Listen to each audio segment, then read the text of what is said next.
Hi, welcome to my finished, unfinished business. As many of you know, I have been working on an Alice in Wonderland journal for, it seems, eternity. And now it is completed, and I wanted to do a, a final flip through. I did a flip through last Sunday during Deb and my live stream on Sunday afternoons, but I thought I would just make another one to for posterity's sake. So here goes. Now this beautiful material that I have at the bottom, at the end of the page ends, I know there's a technical word for that, came from the lovely Beth Schuler. So thank you so much, Beth, for sharing this lovely fabric with me. I bought some fabric that I don't like. So I didn't use it. That simple. So I have a yard of some fabric that is just ugly. This is perfect. I bought a one like kit from Stampania, I think Stampedia, and then I purchased one Digi download. And man, there is lots of Alice stuff out there. So I attempted to follow the book. In the beginning, not so much, but towards the middle, I'm pretty much following the book. And I literally used my camera, took pictures of the illustrations from the book, uploaded them into Google Drive, and then sized them and printed them out and included them in the journal along with the digi downloads, the Stampania, what, that company. And of course, this is from them. So Ampex gave me a wobbly, I think it's called, because we have to have Alice going, she falls down the rabbit hole. And of course, the story starts out, it's a warm afternoon, and her sister is reading a book under a tree, and Alice falls asleep. Now, I've read the book, I've gone through the book and read it pretty much again, and there is some wacky, crazy stuff in there. So I tried to make it interactive as I could, and I like little things that open and close. Now the design of this, the pages are made out of manila folders with a gold paint trim, which I painted. And then, as you can see, I did some stitching, and I have a little magnet here, and this opens, and I tried to include, it's going to be hard to see this because it's so big, but there are journaling spots and such. And then this opens here like so, and there's another journaling spot. And this comes out of here, and there's another spot to write on. And you could actually write here if you wanted to, but I love the sound of the magnet. Click. And then over here, I have made this like little thing to hold that there. And there's another spot to journal in. And you can open up Alice again as she gets big. This was the Digi download kit. And this kind of swings around this way and kind of keeps all that stuff in place. Again, I made the negative of this. This came out of the book, which I colored, and I have a die that makes the little film strip. So I made the negative, and that's one of the things that you can do in Google Drawings. And then here's this kind of is a clear thing that I made to put the pictures in. So that goes like so. And then we get to the Caucus Race, which is a race where they run around in a circle and there's no beginning and there's no end. And Alice, of course, is very, very confused, as wouldn't you all be. Again, included some journaling spots. And I found this cute map it looks like the London Underground, but it's places from Alice in Wonderland. This kind of opens like so and keeps open, and then it flips open like so. So I guess you could write stuff in here. And it closes again and again. This opens up for more journaling spots and such. And then this is part of the story here. And then I printed out the little dialogue that takes place between Father William. And then this opens up like so. And then this comes down and reveals the rabbit. And then this is another illustration, not from the book, but from another artist. And that's a folder, an envelope. And then that closes up like so. And then, you tie that up and that keeps those open. Oh no, what happened here? Oh, well, whoops. Wardrobe malfunction. No, that's not the one. No, journal malfunction. Anyway, that goes here. And I started putting the chapters in. This is Pig and Piper chapter. And this is the actual illustration from the book. And this is another artist's rendition of these two people who meet. And Alice is kind of in the woods and she sees this conversation between these two people. And I thought I would make I tried to copy that. I made my own version and I found this crown and if you open this up, I have a little letter in here. I even used Velcro. I don't think he had Velcro back then. And then I made the envelope out of paper. Here you go. And your presence is requested to play croquet with Her Royal Highness. So the Duchess is invited to play croquet with the Queen. And of course, we know that story. That's the Red Queen and the White Knight. So this little interactive thing clips on with one of Timmy's little baby paper clips, which are so adorable. Stick that in here. I'll have to fix that. I'll just try to sew that in there. I'll come back and fix that. And then over here we have the famous smoking caterpillar. And this opens also. This I didn't do such a great job on, and then I have a little Alice charm here. You can see that there. And this kind of opens up and pull this out and you can see Alice and talking to the caterpillar. And I am not myself, you see. And then here's another artist's interpretation of that same scene. And you can't see that. I'll go like so. This book is really hard to show. I'm glad this folds up like so. And then this will tie here, which I won't do now. And then there's a little doggy, and I kind of wrote what happened in the story. She's little now, and she's a little concerned. And then we have the infamous Cheshire Cat, and you're mad, bonkers, completely off your head. But I'll tell you a secret. All the best people are. That's a quote from Alice. And this kind of opens up. Again, another more journaling spots. If you're and I don't know, honestly, whether I put anything in here. I can't remember. Isn't that awful? All that work and not. Oh, there is something in here. Let's see. Such a surprise. Oh, this is when Alice is holding this pig, which she thought was a baby. And she starts looking at it and tells the baby to stop crying. And then she notices the baby's weird looking eyes.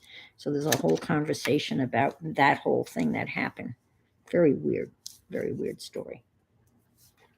I have the 150th anniversary annotated version of Alice in Wonderland. And so it gives you explanations and interpretations. So now we are here where this is the scene where the Duchess is throwing pepper in the baby's face, and the baby's screaming, and then it turns out to be a pig. I don't know. It's pretty, trippy, to say the least. And I just put this in and just stuck some, again, ephemera from the kit. Again, you could journal. You could write stuff if you wanted to. I just thought that was fun. Another tag. More stuff. Again, back postcard. And then this is actually a flip-in. This is the whole kind of the encounter from, you got a glare there, from the Cheshire Cat. And then I did, one of those, remember those little paper clip thingies that we used to make, or still do make, or can make. That holds that down. And now we come to more of the Cheshire Cat. And we're going to open this. And I've got some other really cool, journaling spots here and here. And this cat here is, which I love. This is from Graphic Fairies. They have an Alice in Wonderland digi download. And so that's one of their graphics. Goes up like so, and like so, and like so. And then this is, for me, the piece de la resistance, as you would say in French. This opens here like so. This is from a Kleenex box. This is the famous Tea Party. And of course, these are some of the cardboard pop-outs that I just glued on. And I've got some other there's a card in here that you could write on. This opens like so. And then I did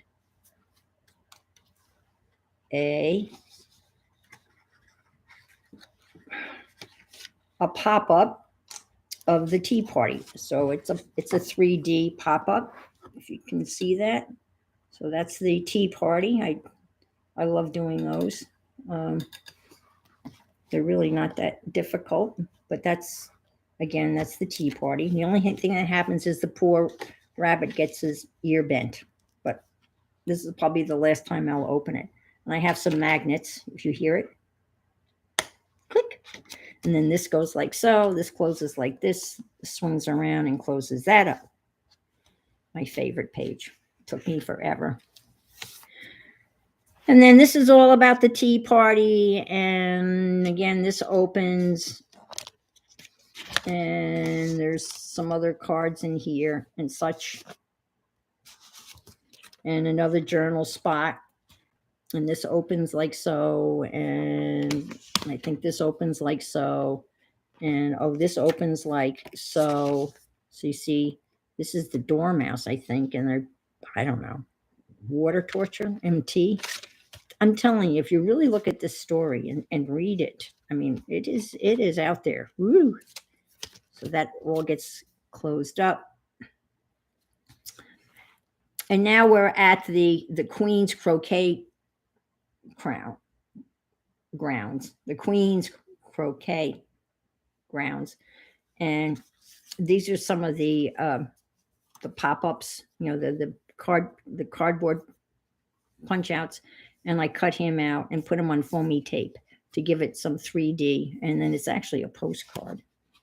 And then we have another big picture of Alice, and another artist's picture of the croquet match from another artist.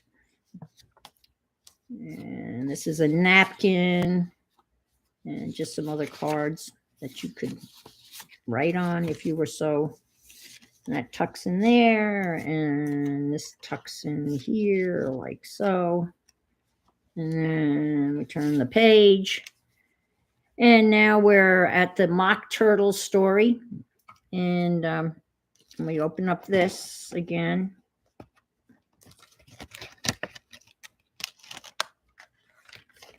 This opens like so. And she's got the swan that becomes, she's got the swan that becomes her croquet mallet. And this is the Queen. She's getting ready to, the famous lines, off with her head, which she does like numerous times a day. So no one really ignores her.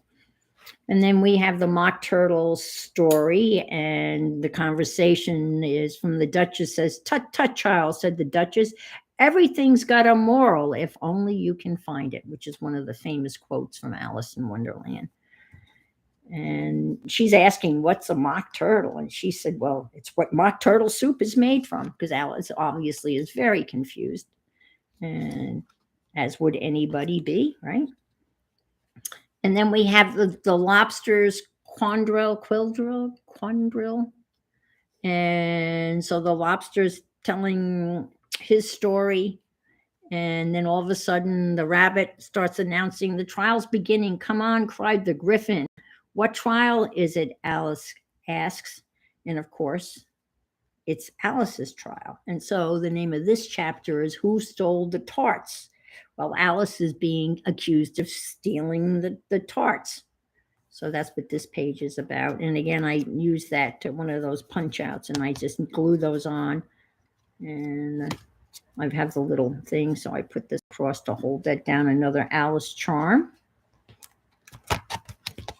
Whoops. That doesn't really work, but I like the way it looks. And then she's Alice's evidence, and she's on trial, and it's very crazy. This is another artist's rendition, Silence in the Court by Order. And so this is kind of the last bit of this story. "Let the jury consider their verdict," the king said for about the 20th time that day. "No, no," said the queen. "Sentence first, verdict afterwards." "Stuff and nonsense," said Alice loudly. "The idea of having the sentence first." "Hold your tongue," said the queen, turning purple. "I won't," said Alice. "Off with her head," the queen shouted at the top of her voice. Nobody moved. "Who cares for you?" said Alice. She had grown to her full size by this time. "You're nothing but a pack of cards."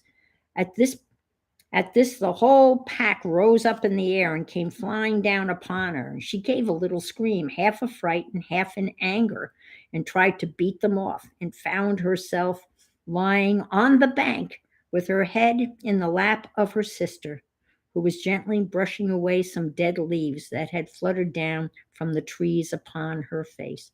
"Wake up, Alice dear," said her sister. "Why, what a long, deep a long, deep sleep you had." So that's kind of the end of the story. And I glued all these cards in separately to show them flying all over the place. And that's the end.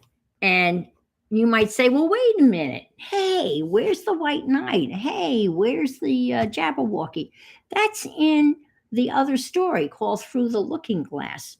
And I might attempt that. And that would be, I was envisioning doing Through the Looking Glass here as an add-on, and then maybe have that like an accordion type of thing that would open up and tell that story.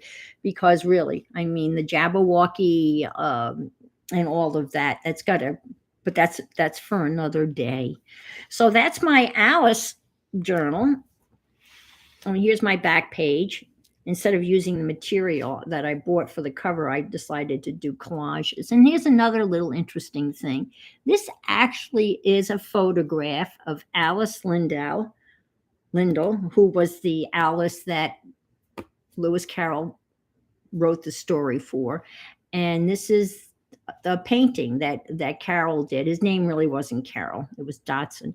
But this is the painting that he did of Alice, his neighbor. She was 7 years old when he wrote this story.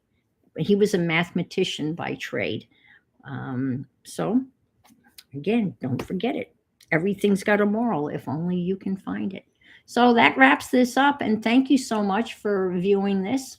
I so appreciate it. And if you haven't subscribed to my channel, that would be awesome. And even more awesome would be if you just left a comment.